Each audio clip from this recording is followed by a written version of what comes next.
Okay, you're back, Shafiq. Yes, I was now. I just also got the confirmation also from our colleague that they could also join. So it seems everything Perfect. is now fine. Yes. Perfect. Yeah, I see many people are still joining, but we will. I think we can start the introduction. If you are okay, guys, and people will continue to join. I think in the first minute of the introduction. So thank you everyone for joining this session. So this is the first keynote of the PowerSys user conference, this virtual user conference. So just as a reminder, as you can see on my screen, this conference will last during the whole week from today till Friday, and we will have a combination of user presentation, and also our colleagues will present some very nice work, as well as the developers of JMAG and also PSIM. So please don't hesitate to have a look to the agenda and check the presentation that you would like to follow, and don't miss them, as I think we will not be able to put all the recording online. So let's start this one. So I'm very glad to welcome Bharadwaj and Shafiq from Volvo Cars today for this first keynote. They will tell us about traction motor design and optimization for e-mobility application. And I will just start this session by introducing or you to them very shortly with their biography. So the first one here for Shafiq. So Shafiq was born in 1984, and he received the Bachelor of Science and Master of Science degrees in Electric Power Engineering from Shahid Shamran University in Iran in 2006 and 2008 respectively, and a PhD degree in Electrical Power Engineering from the KTH Royal Institute of Technology in Stockholm, Sweden in 2013. He was first ranking in both BSc and MSc degrees. In 2009, he was with the Department of Electrical Energy Conversion at KTH, and then he was a visiting scholar with the University of Illinois in the US from 2012 to 2013. From 2013 to 2015, he was a lead designer of PM machine for marine segment with Rolls-Royce Groups in Norway. And then he continued his career as a senior designer of traction motors and global product engineer for railway application with Bombardier Transportation in Västerås, Sweden, from 2015 to 2018. Then from 2017 to 2018, he was a guest researcher with KTH in Stockholm, and he worked as a R&D senior engineer at e-mobility department of ABB AB in Västerås in Sweden from 2018 to 2020. He is currently principal engineer at electric driveline department in Volvo Car in Gothenburg, Sweden, as well as adjunct associate professor at Chalmers University of Technology. He also serves as secretary of Electric Machine Technical Committee, IEES Tripoli. His research interests include different aspects of electromagnetic, thermal, and insulation design of traction motor in marine, aerospace, railway, and e-mobility application. So welcome, Shafiq, to this session. And now I will introduce you to Bharadwaj Raghuraman, also from Volvo Car. Bharadwaj was born in 1993. He received a master's degree in electric power engineering from Chalmers University of Technology in Gothenburg in Sweden in 2019. He was working as a powertrain engineer with the Mercedes-Benz Research and Development in Bangalore in India from 2015 and 2017. And then he was a project engineer of electric machine and inverters for the Chalmers Formula students. And he is currently a design engineer with the electric driveline department in Volvo Car in Gothenburg. His research interests include different aspects of electromagnetic and thermal design of traction motor in e-mobility application. Welcome also, Bharadwaj. Thank you. So after this, before to give the goal to Shafiq, I just want to tell the attendees that you can ask questions to Shafiq and Bharadwaj during the presentation using the Q&A panel in Huva. And we will basically collect all the questions and keep them for the end of the presentation. And the speakers will be able to answer to you at the end. Okay. So that's all for me. I will give the goal to Shafiq so he can nicely start his presentation. Yeah, we see your screen, Shafiq. Yes, thank you very much, Brentin, for the very nice introduction. Really appreciate it. Yes, today and one of our senior designers in Volvo Bharadwaj, we will go through the traction motor design and optimization, basically for e-mobility application and the process that we have made here in Volvo. So we have an story starting from A and we will go to Z. So just relax and try to enjoy the presentation. We go quite slowly. Feel free to ask questions. We will be here as much as possible to answer the questions as well. About the agenda today. First, I start with a little bit of talking about the general strategy toward electrification that we have in Volvo.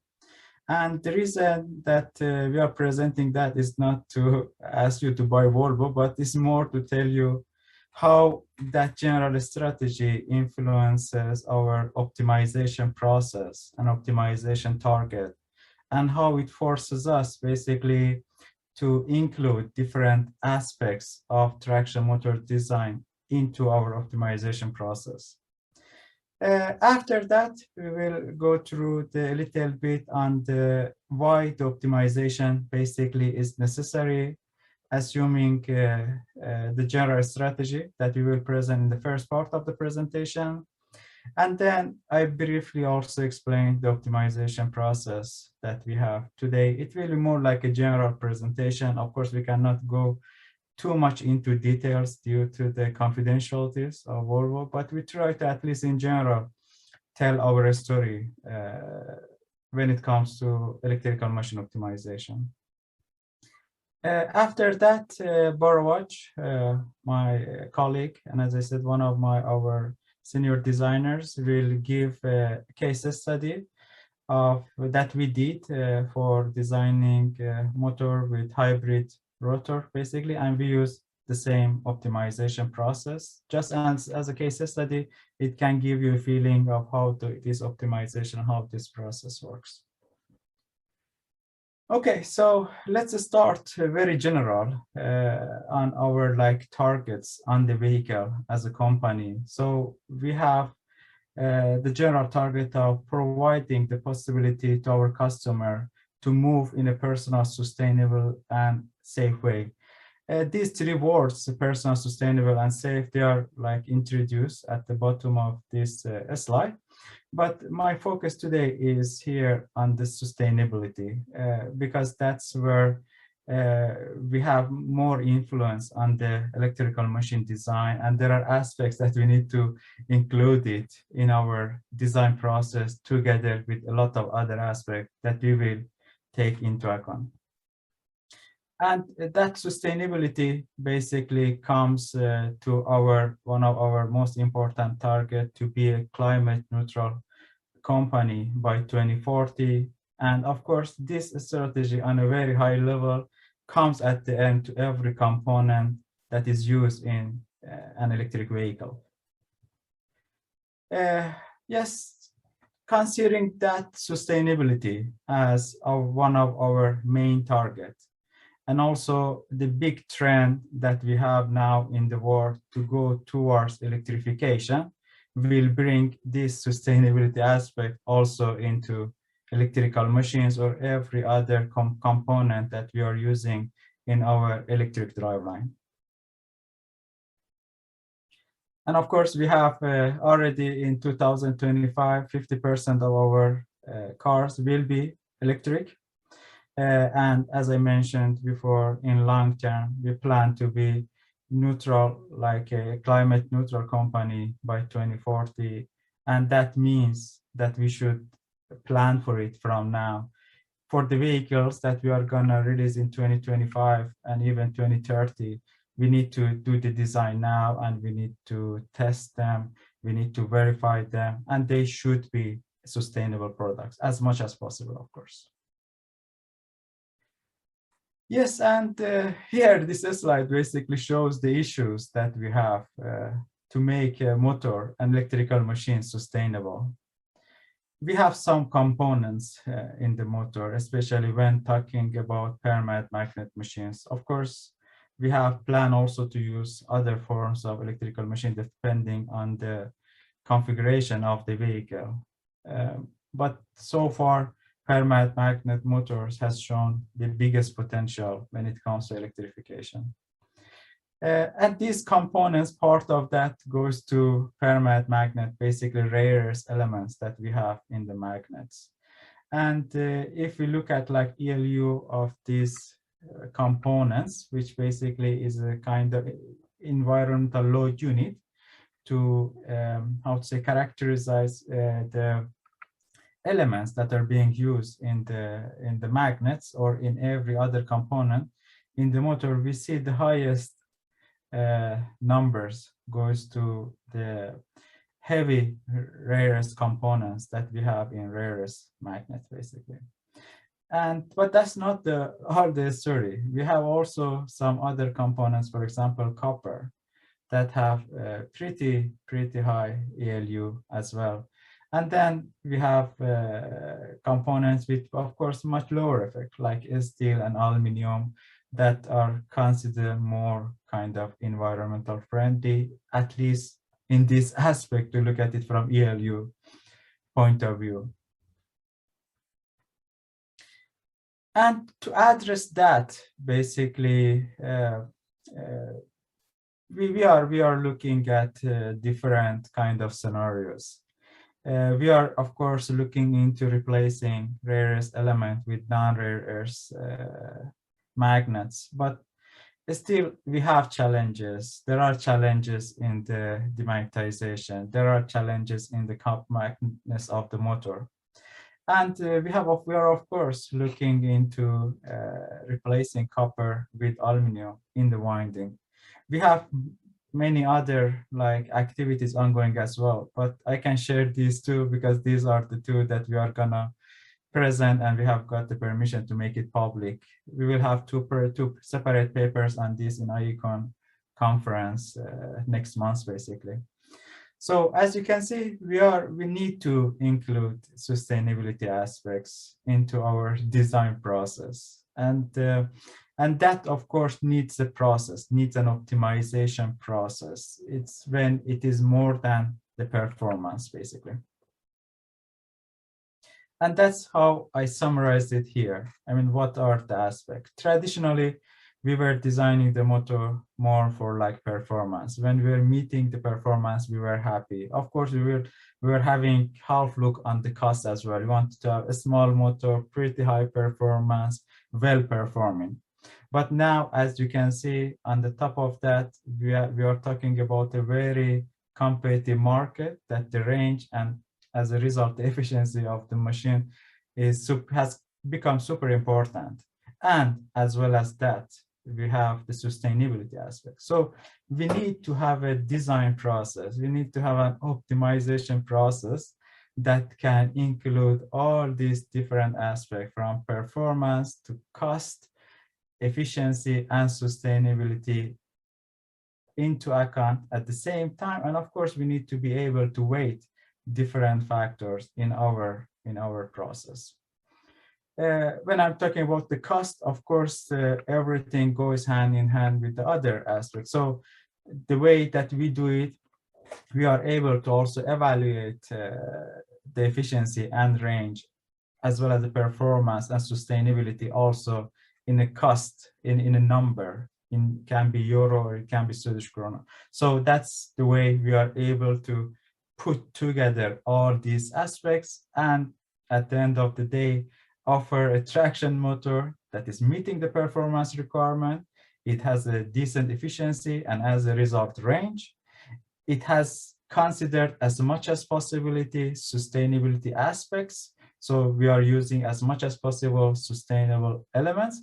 And also it's a cost-effective solution since we are talking about a very competitive market in e-mobility. On the top of that, of course, we need to also cover quite wide range of topologies. Now we discuss a little bit about permanent magnet machine, but we have also induction machine, or the other form, it can be like axial flux. So whatever tool or optimization process that we are placing, as well as addressing those factors that I mentioned in the previous slide, it should also be kind of generic, that no matter of the motor like topology, it can still be used in our optimization process. Here actually I have the most important slide to show. This basically shows our design process today, and then I try to explain a little bit how each of these blocks work at the end of the day. So we normally start from the requirements on the vehicle basically system level. This is what we normally get from our system architect. That introduces, let's say, the maximum torque that our electric machine needs, the maximum power that it needs, together with a lot of other limitations, for example, for the current from the converter and the other aspects. On the top of that, normally we get also the duty cycle that we should optimize for. So we know the electrical machines in electrical vehicles, they are not running all the time in their peak operation. So the motor dimensioning is done for the peak operation, but the efficiency is evaluated on a totally different operating cost. So that's why, as well as the requirements or the peak performance requirement that we are receiving from our system architect, we should also get a duty cycle that shows the real operation of the motor, and that's where the range and efficiency is introduced. Having the inputs on the system level, then of course we do some initial dimensioning of the motors versus like vehicle configuration. The vehicle configuration can be different things, can be the constraints on the converter, can be the transmission. So we try to find like a good size of the motor, good dimension of the motor that can meet our requirements on the other components as well. But that's not all the story. Sometimes during this dimensioning of the motor, we also influence the other components. So it's not like one component design at a time. It's basically different components being designed together. And then we have also some, for that, let's say we have done some dimensioning, we have assumed some cooling for the motor, then we are ready to do detailed optimization of the traction motor. And that's normally where JMAG plays quite important role. Together, of course, with dimension. I will present also in the next slide. We use also JMAG some extent initial dimensioning of the motor as well. The methodology that we use here is what is proposed by JMAG. Is called multi-objective genetic algorithm. We like it very much, and the reason is that because, as I mentioned, we have different aspects of the design to consider during the optimization process. It's not just the performance, it's not just the efficiency. It comes also to sustainability, it comes also to the cost. So that's why we need to have quite a smart algorithm for the optimization that in a few generations or population of each generation, it can merge into the solution that we want, considering the many objectives that we have during the optimization process. And of course, after doing the multi-objective like genetic algorithm optimization that we are using today, then we will get the motor model and we will send it, of course, for some system studies. Normally, we have more than one motor to do this.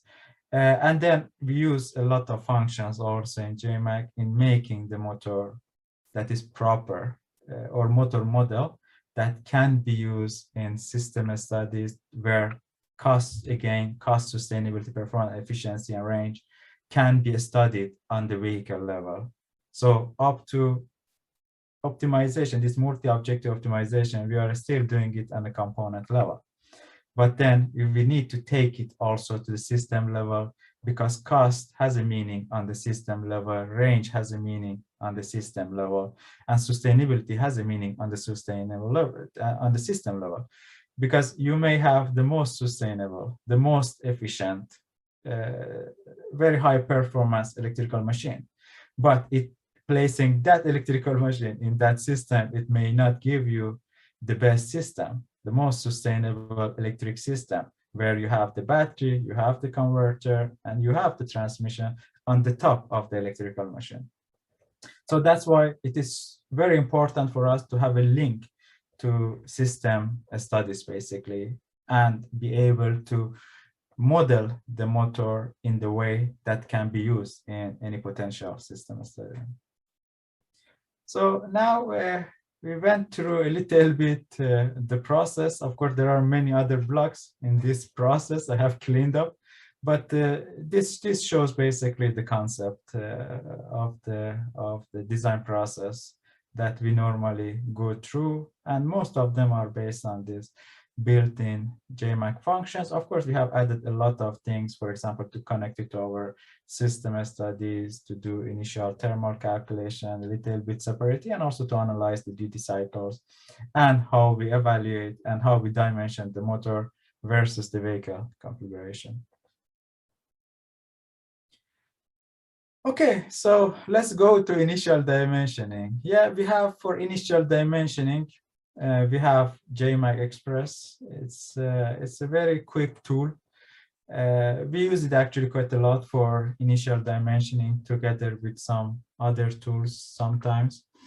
And the good thing about this tool is that it provides us with a lot of functions and also variability of quite high number of design templates that are accessible there. For permanent magnet machine, basically you have a lot of built-in like templates, but also the very interesting part is that you are able to also modify the template, and you are able to make your own template, and that's where we ended up at the end of the day. So for our design, for our like preferred Volvo design, we are able to now make, or we have been able to make our own template. That means that we have access to all the functions, all the possibilities in JMAG Express for our own template.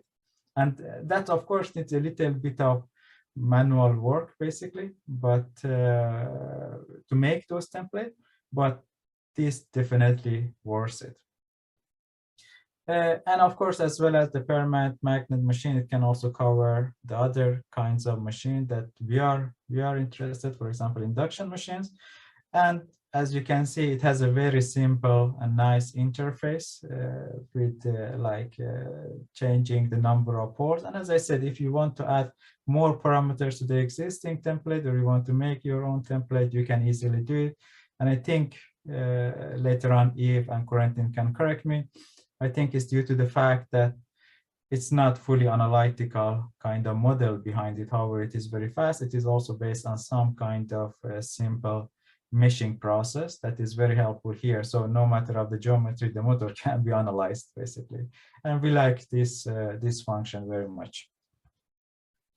The same with induction machine. You can have aluminum, copper, rotor, and you can do the same process. But since it is not based on full finite element and you don't have very advanced optimization tool within the Express, at least what we are aware of, then we just limit our like usage of Express to initial dimensioning. Okay, this is basically the process. So I'm now taking it from that big like flow chart showing how we start from the system requirement coming down to the detail optimization. Now I'm going to a little bit open it further on the process. As I said, we start from like JMAG Express for initial dimensioning. We make our own template sometimes. Sometimes we make changes in the template. And then we go to basically JMAG Designer CAD, where we are able to better implement like the CADs and also the CAD parameters that you are interested to be used and to iterate in the optimization process. And then after doing customized parameterization, then we will implement that into the optimization process. So basically, this is another template. I didn't call it template. What we make for that customized parameterized template, basically we make, or CAD template, we make a template for the optimization, where the aspects that are important for us are implemented. That helps us to reduce the risk of making mistakes for our designer, because then we make an optimization template where different aspect that needs to be considered during the optimization is already considered. And of course, you can change those objectives, for example, the level of the torque that you want to achieve, the level of the power you want to achieve, or the constraint that you have on the thermal and sustainability side, for example. But everything is already there. You can just change it, or if you don't need it, you can, of course, remove it. And after that, the optimization is run. Sometimes we have hundreds of cases to run. Sometimes we had like thousands of cases to run. And normally we end up in something like 50, 60, 70 like generation, and each generation has its own number of population, can be 20, 30, or 40, for example. Then we like post-process the optimization results, basically. Sometimes we do it inside JMAG, it's good. Sometimes, and if we need to do it in a way much more detailed way and do more like advanced post-processing, we have also the possibility, and sometimes we do it to export it, for example, in MATLAB or other software, and do the post-processing there and find the best kind of candidate for our design, considering different aspects for our basically design into account, and then getting that as a case number. And after that, we will get that design out for the system studies, basically. And it can be one design, it can be 10 design, it can be 20 design that needs to go to the system studies. That's the decision of the designer. Here are a little bit of visual presentation of what we are really talking about.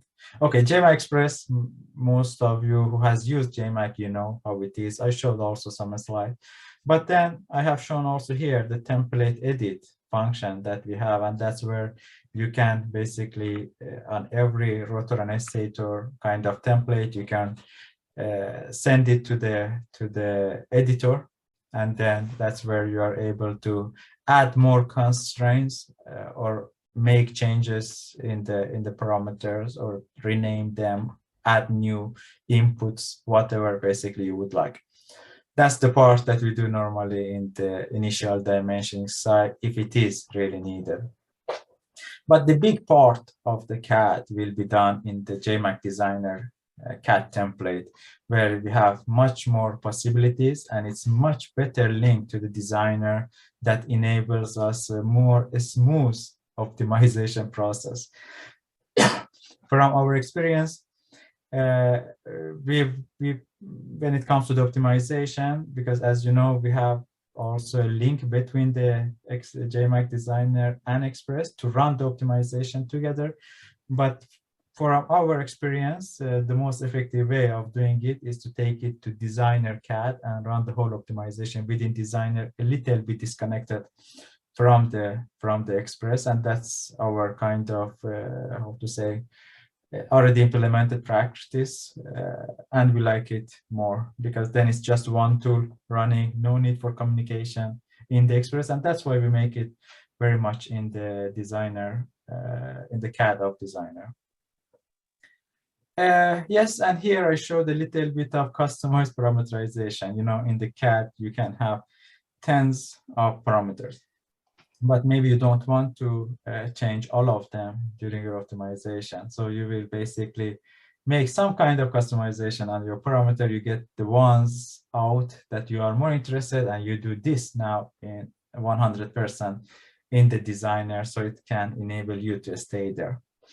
And then now you have a model fully parameterized. You have got the parameters that you want to optimize for out from the CAD in the designer. Then you are ready to implement the optimization, basically objectives, for example, and function. Here you can see some examples. For example, you see we are trying to reduce the amount of the rarest magnet. We are trying to meet the torque requirement. We are trying to minimize demagnetization of the magnets, especially this can be pretty important when you are using non-rare earths, which are pretty sensitive to demagnetization despite rare earth magnets. Maybe you want to minimize the torque ripple. Maybe you want to take into account some mechanical aspects. Maybe you want to have the motor as short as possible. Maybe you have some limitations on the active length. You have access to all of them as optimization objective, and you can put that there. And then you have like this multi-objective genetic algorithm that actually cleans up and refines a lot of these parameters in different generations of the optimization. So those combinations that are not relevant and are not helping you to get to your optimization objective are getting out after each generation. So as is shown here, for example, one example, you can see we have run it over 1,000 cases, but it has reached kind of the convergency of the optimization at about maybe 400, 500 cases, which is pretty optimum in terms of the calculation time and capacity.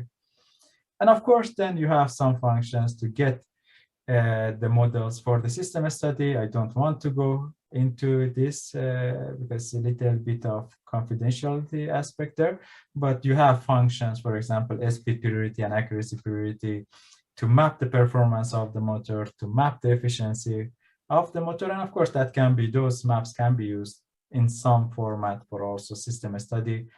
Efficiency, for example, pictures can be used for estimating the range.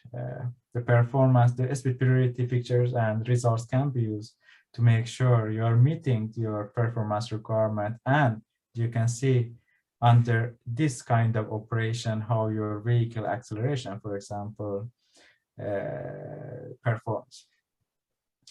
Yes, so basically that was it from our side in the first part of the presentation. As I said here, we wanted to show you why different aspects are important for us, why we need to include the sustainability, and why we need this kind of advanced optimization process working based on genetic algorithm to refine and to give us the best designs in not very high number of optimization cases.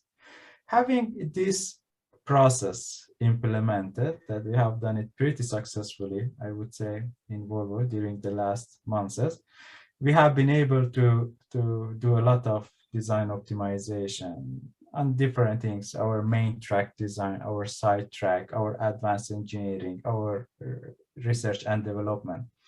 And for this specific one, we took one of them, which was on the using non-rare earth kind of magnet, or we want to show that not just this optimization process can work for like standard solutions of permanent magnet with all rare earth elements, but also you can use it on like hybrid, for example, solutions where you can use both the non-rare earth and also rare earth magnet in the structure of the rotor and you can optimize for that.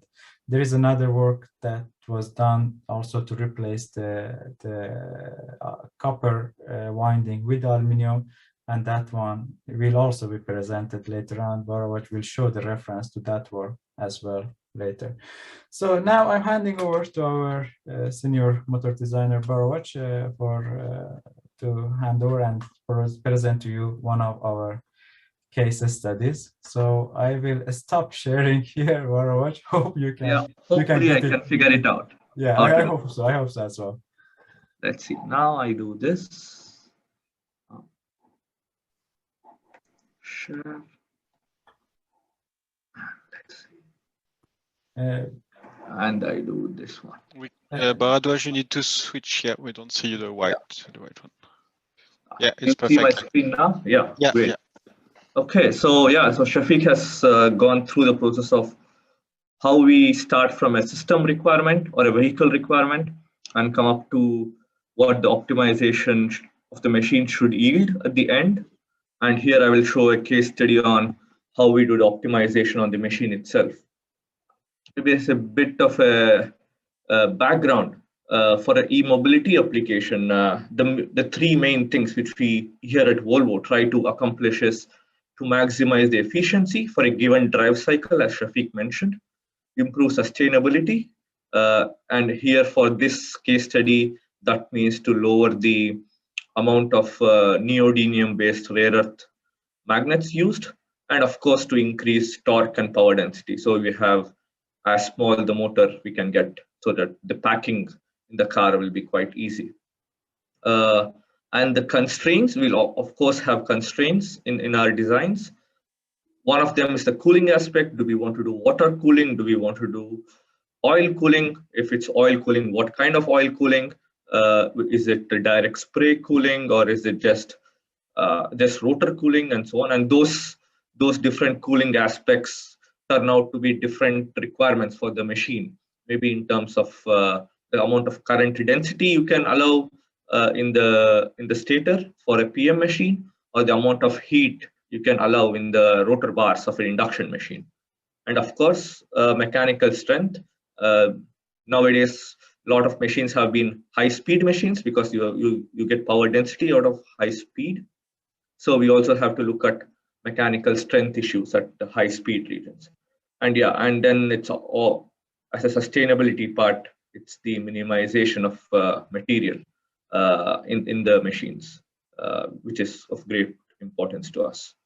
And at last, of course, we have to also look into a concept design is okay, but you have to be produced in thousands of or hundreds of thousands of numbers.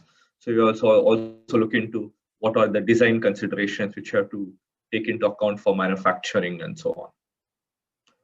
Moving ahead, yeah, as Shafiq mentioned, we will be doing a case study on sustainability of PM machines.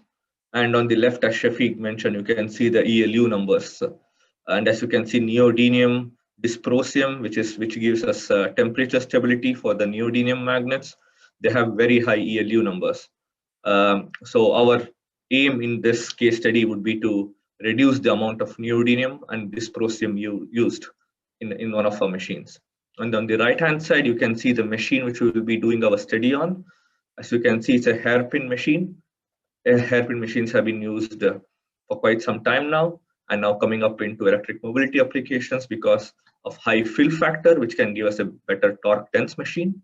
And we have a 2-layer U-shaped rotor topology, which you can also import directly from JMAG Express. And yeah, as Shafiq mentioned, we have done some modifications to it, but once you get used to the process, you can do those modifications yourself.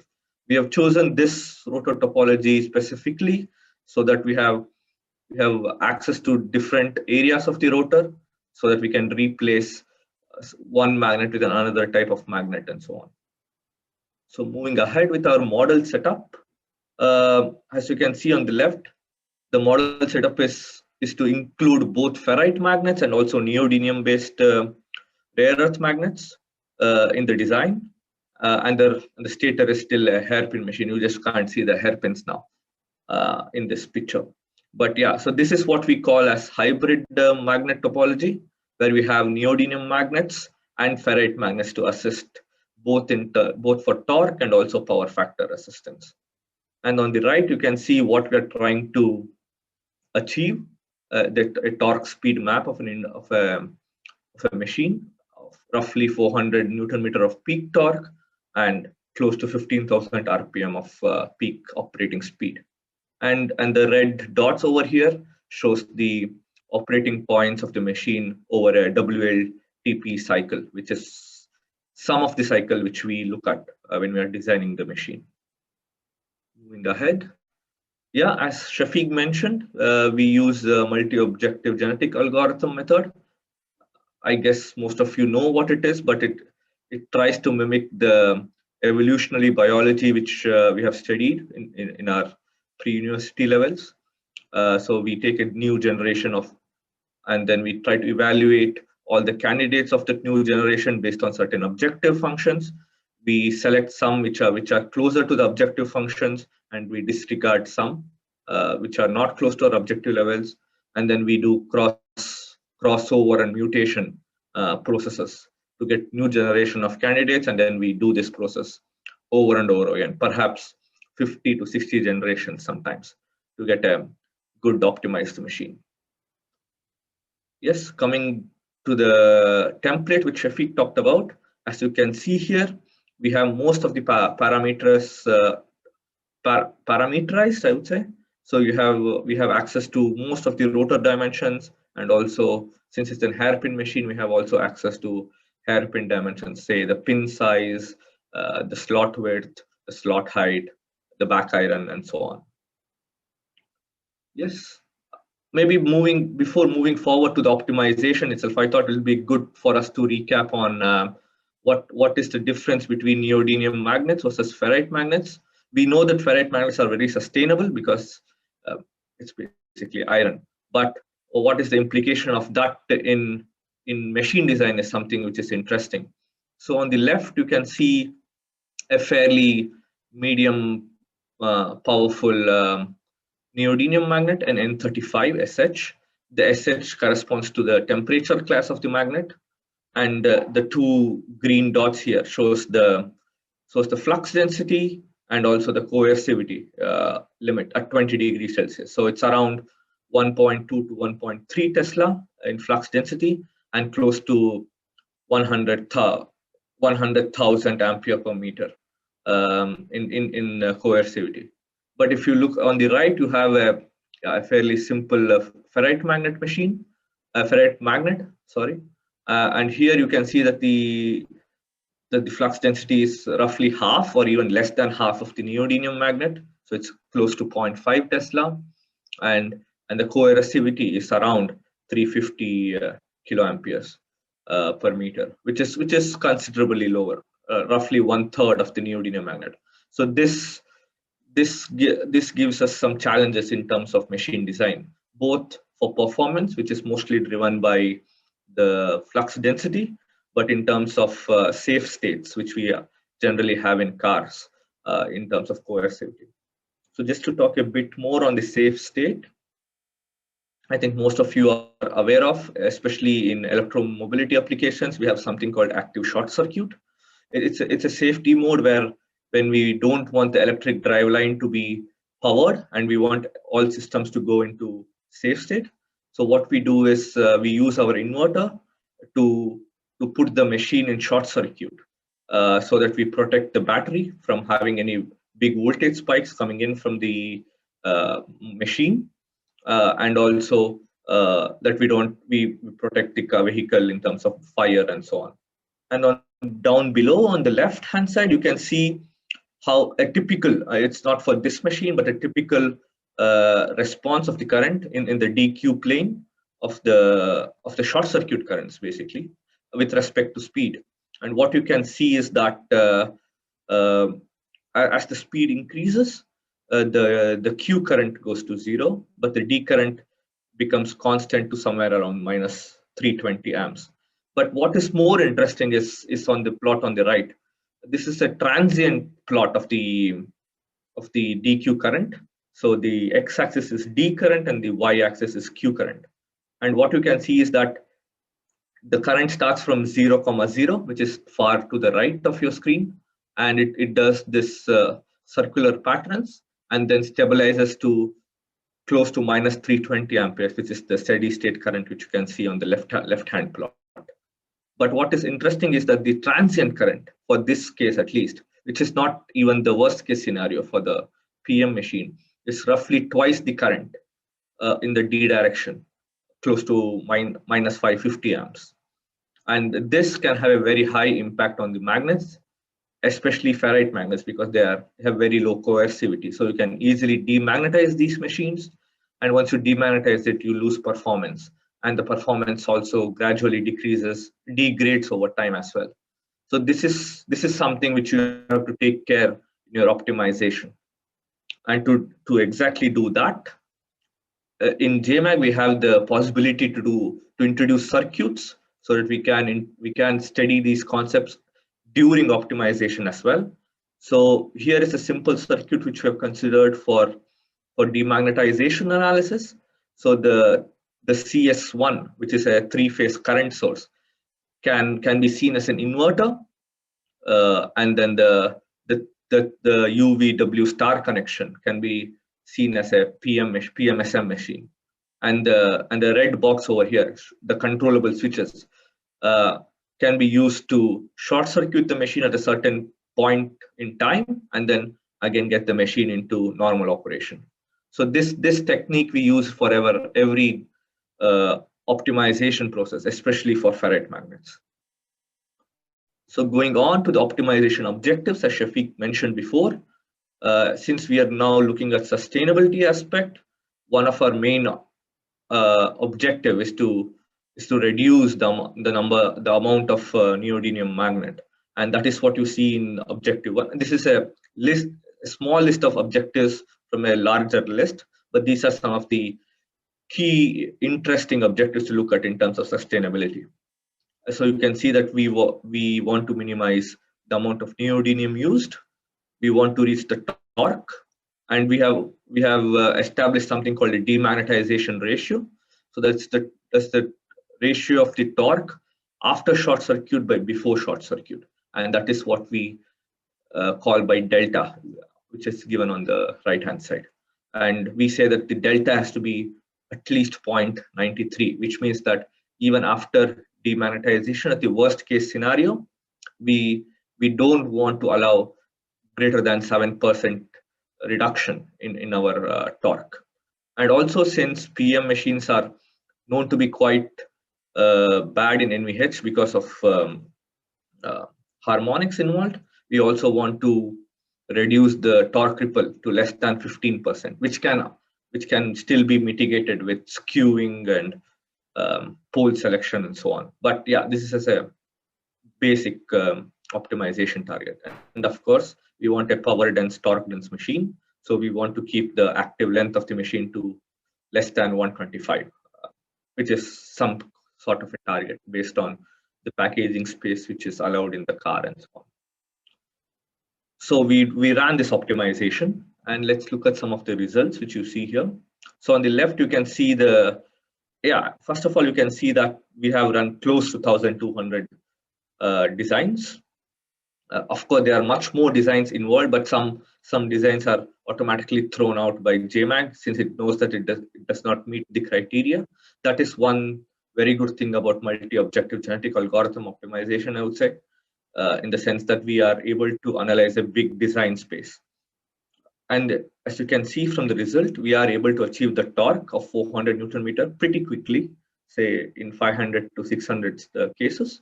And we allowed the optimization to run for even more time so that we can get some more stability in terms of neodymium magnet weight. So as you can see, the magnet weight went up till 1.6 kilograms and all the way to close to 0.8 kilogram.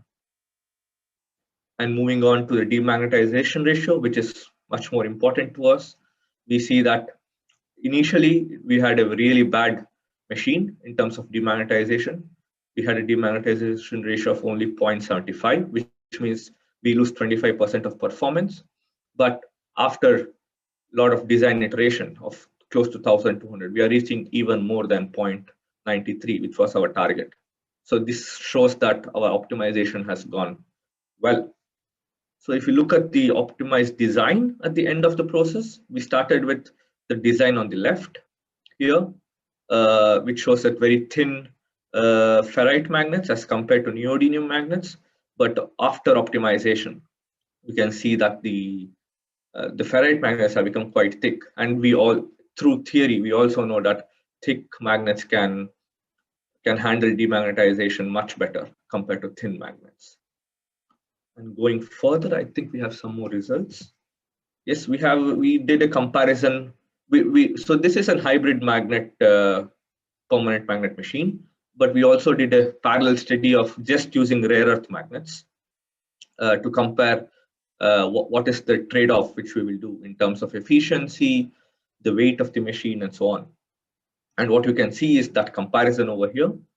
On the right, on the table, you can see that we lose 1% of efficiency from going from rare earth to hybrid magnet topology, but with a certain more detailed optimizations, I think we can gain back some of that. But one thing we can see is that the weight of the machine increased. This is primarily due to the length of the machine being increased, and also the demagnetization ratio for the REE magnets has been quite very good, because the rare earth magnets are very good to withstand demagnetization currents. And with optimization, we have got down the demagnetization ratio to close to 2.5%. And most importantly, in terms of rare earth elements magnet weight, from a pure rare earth element magnet machine of roughly 1.4 kilograms, we have got that down to 0.8 kilograms, so roughly 50% decrease in magnet weight. I mean, we don't manufacture one machine, we manufacture hundreds of thousands of machines. So if you take this 0.5, 0.6 kilograms and then multiply with those many numbers, then you see the advantage of going to this kind of a solution. And on the right hand side on top, you can see the demagnetization ratio as a function of torque for the initial design, which is the design on the left here, and the red one is the design for this, the optimized design. And as you can see, the torque plot only goes till 200 Newton meter.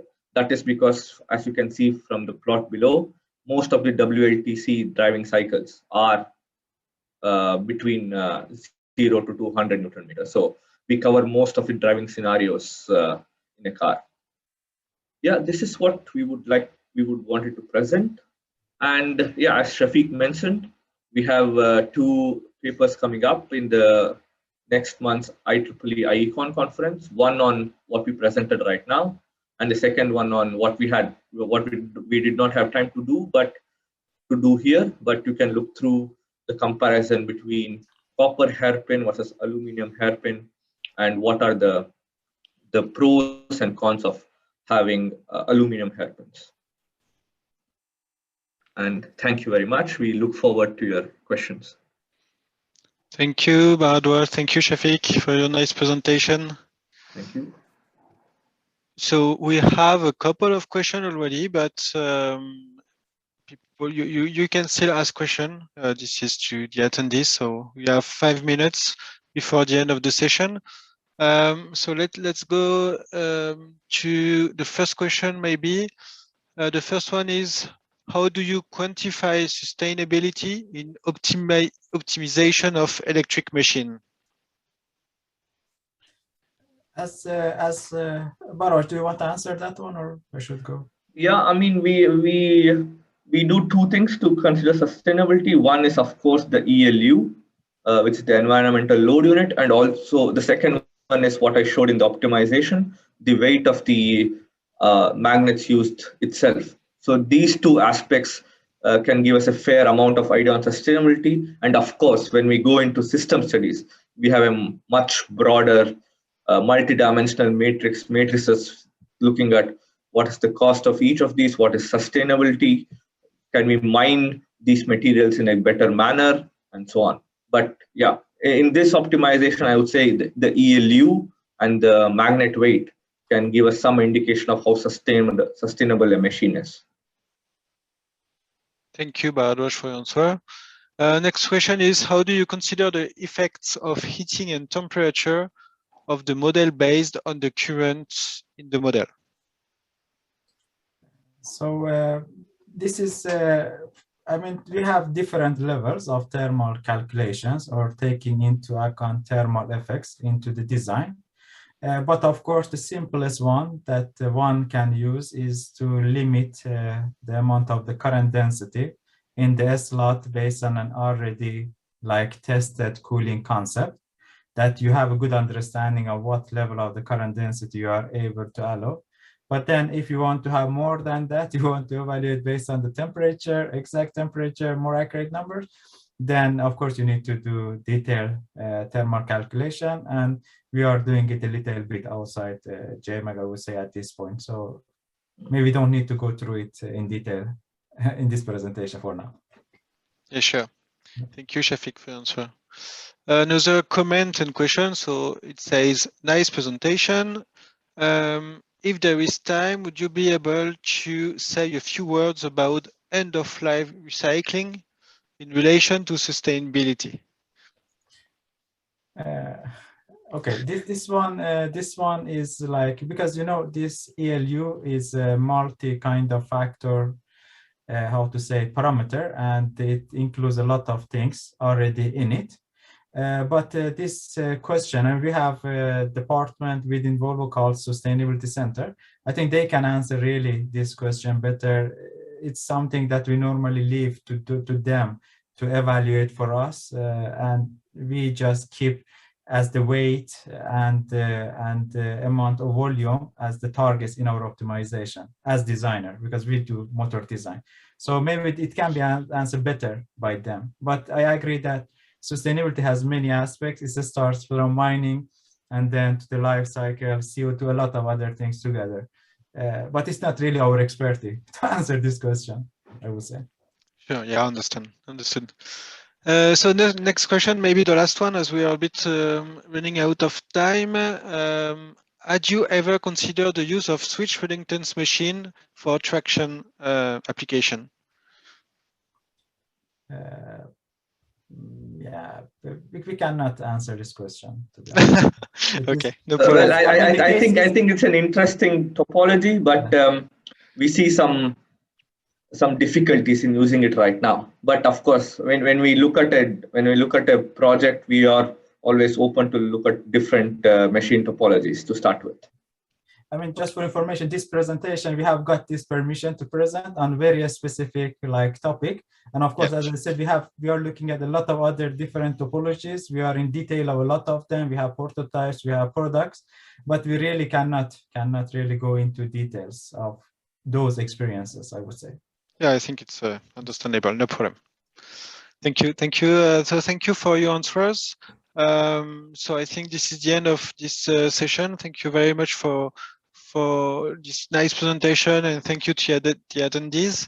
I will maybe very shortly share my screen just to make the switch to the next presentation, so you can stay online on Huva and go to the next session, which is effect of the interaction of different manufacturing imperfection on the imbalanced radial forces in a subfractional HP single-phase BLDC motor given by the University of Graz in Austria. So thank you everyone for being connected to our PowerSys user conference, and we hope we will enjoy the rest of the presentation. Thank you for the great hosting, Corentin. You're welcome. Thank you very much. Thank you very much. Bye-bye, guys. Bye-bye. Have a good day. Bye.